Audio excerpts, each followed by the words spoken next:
What's up, Ragin Nation? How's it going? This is Alex Yu, and you're watching the Ragin Ronin review. I got a review for you. Last night I saw Star Trek Beyond, and Star Trek Beyond is the third installment in the rebooted Star Trek franchise produced by J.J. Abrams. J.J. Abrams is the producer for all three of the films. He directed Star Trek, which came out in 2009, Star Trek Into Darkness, which came out in 2013, and now in 2016, Justin Lin is the director for Star Trek Beyond.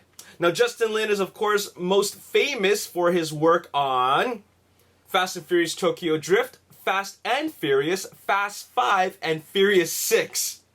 So now, he stepped away from all the crazy car action and into the realm of sci-fi.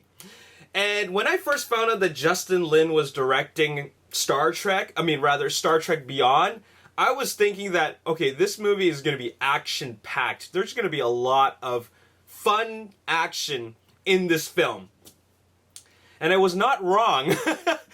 Star Trek Beyond is action-packed. There is a lot of action in this movie, and it starts off pretty fast-paced. I would say that the pacing for Star Trek Beyond is really, it keeps you really entertained. It keeps you on the ball.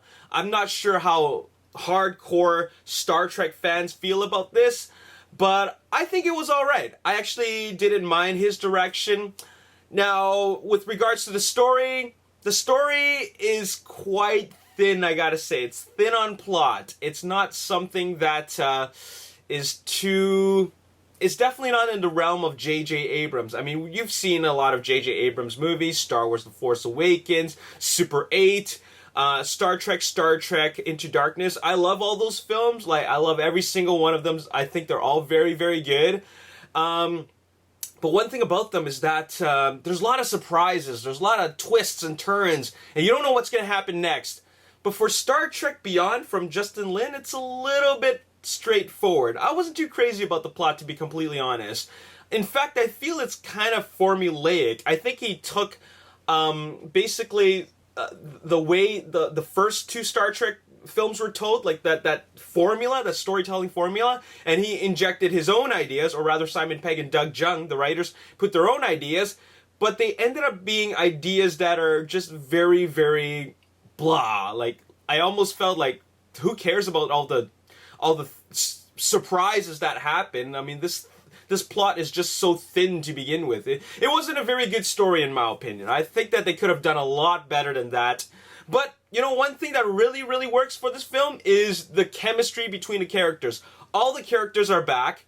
I love all their interactions. I find that some characters get a little bit less screen time than others, but at the end of the day, they're all back, and the way they interact with each other is so natural. It just feels like they're back. It feels like they haven't.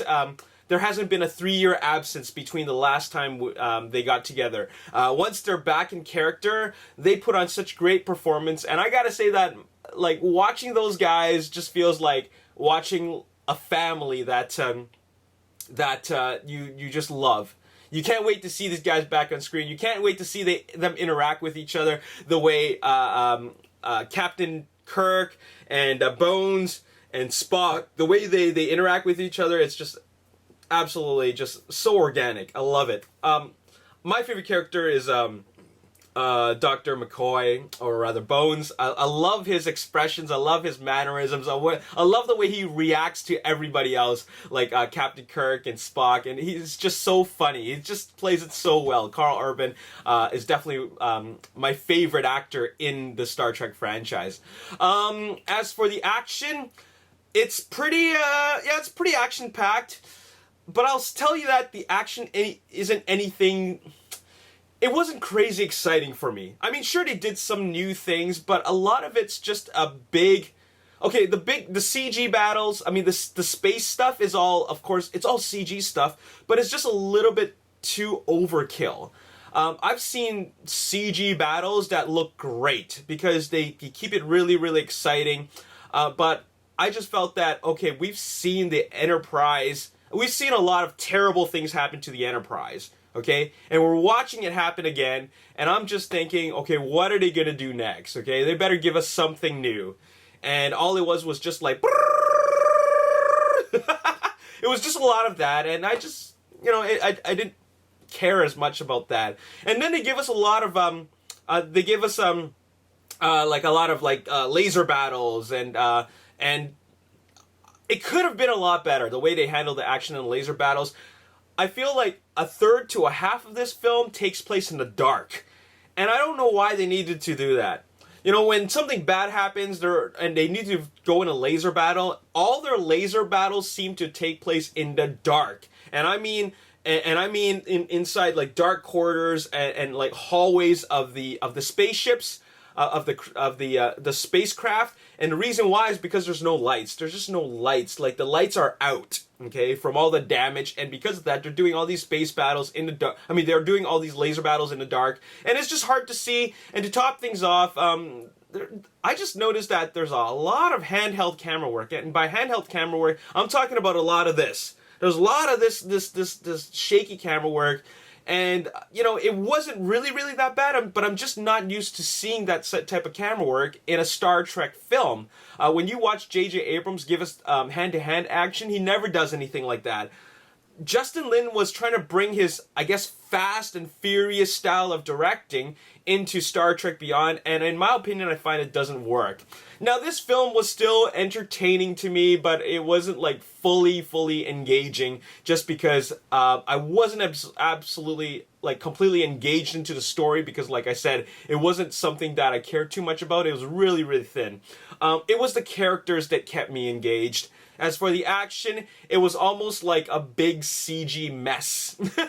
Okay, no, it wasn't a big CG mess, but there's a lot of like a lot of this flying through the air, a lot of camera spinning, and like we're supposed to go, wow. You know, there's just a lot of that. You know, J.J. Abrams did a better job in it in the previous two films, and then he also did a great job with Star Wars, and you know, I think Justin Lin should stick to making grounded action films, okay? Maybe not in the realm of science fiction. I mean, even J.J. Abrams himself said that the next Star Trek film will be better than the previous one, as in Star Trek Beyond. So those are big words coming from the man who pretty much created this franchise. Anyways, or rather, rebooted franchise. I'll take that back. The man who created the rebooted franchise. But anyways, I'm gonna give it a 6.5 out of 10. You know, it's pure summer popcorn fun. Okay, I'll give it that. It was entertaining, but I wasn't fully engaged by the story. Okay, and the way the action was handled wasn't anything that got me overly excited. Those are one of the complaints that I really have. But other than that, love the characters. The characters, I will continue watching the characters again and again. Even if Justin Lin directs the fourth one, the characters are what will make me want to come back to watch the film. All right, so 6.5 out of 10. Okay, what do you guys think about Star Trek Beyond? Let me know in the comment section below. And as always, if you enjoyed this video, hit the like button, subscribe to the YouTube channel, like me on Facebook, The Ragin Nation. Also follow me on Twitter, @RaginNation. My name's Alex. Thanks for watching. I'll see you next time. Peace. They got some pretty good chemistry there, and the comedy is, it's very different. It's very different when compared to the original, but I'll say that it works